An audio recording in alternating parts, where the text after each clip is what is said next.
Israel Hamas വെടിനിർത്തൽ ഈ ആഴ്ച തന്നെ നിലവിൽ വരുമെന്ന സൂചനകളാണ് പുറത്തുവരുന്നത്.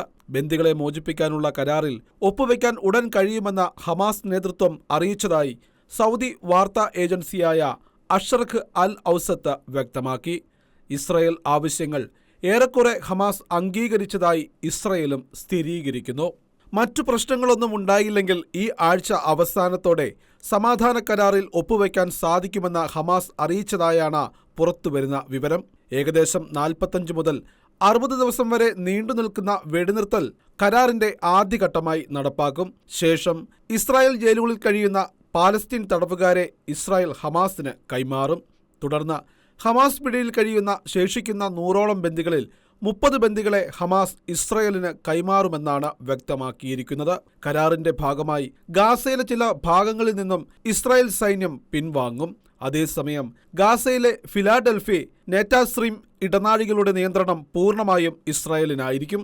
ഈ ഇടനാഴികൾ യഥാക്രമം ഈജിപ്തിന്റെ അതിർത്തിക്ക് സമാന്തരമായി കടന്നുപോകുന്നു. തെക്കൻ ഗാസയിൽ അഭയം തേടിയിരിക്കുന്ന പാലസ്തീൻ സ്ത്രീകൾക്കും കുട്ടികൾക്കും വടക്കൻ ഗാസയിലേക്ക് മടങ്ങാൻ ഇസ്രായേൽ അനുമതി നൽകും.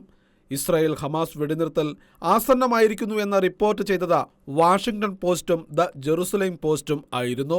യുദ്ധം അവസാനിപ്പിക്കാനും ബന്ദികളെ മോചിപ്പിക്കാനും ഗാസയിലെ ഹമാസ് നേതൃത്വം ഇസ്രായേലിന് വഴങ്ങിയെന്ന വാർത്ത കഴിഞ്ഞ ദിവസമായിരുന്നു പുറത്തുവന്നത്.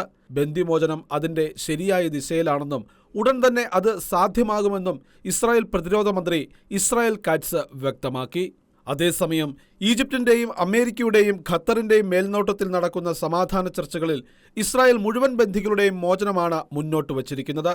ഹമാസ് ആകട്ടെ ചികിത്സ ആവശ്യമുള്ളവരെയും പ്രായാധിക്യം ഏറിയവരെയും ഉൾപ്പെടുത്തുന്ന 30ഓളം ബന്ദികളെ മോചിപ്പിക്കാനാണ് ഇപ്പോൾ തീരുമാനിച്ചിരിക്കുന്നത്. വെടിനിർത്തൽ ഉൾപ്പെടെയുള്ള സമാധാന ശ്രമങ്ങളെ ഈ വ്യത്യസ്ത തീരുമാനങ്ങൾ എത്രത്തോളം ബാധിക്കുമെന്ന് തുടർ ദിവസങ്ങളിൽ കണ്ടറിയാം. ഇന്റർനാഷണൽ ഡെസ്ക്, ഷെക്കേന ന്യൂസ്.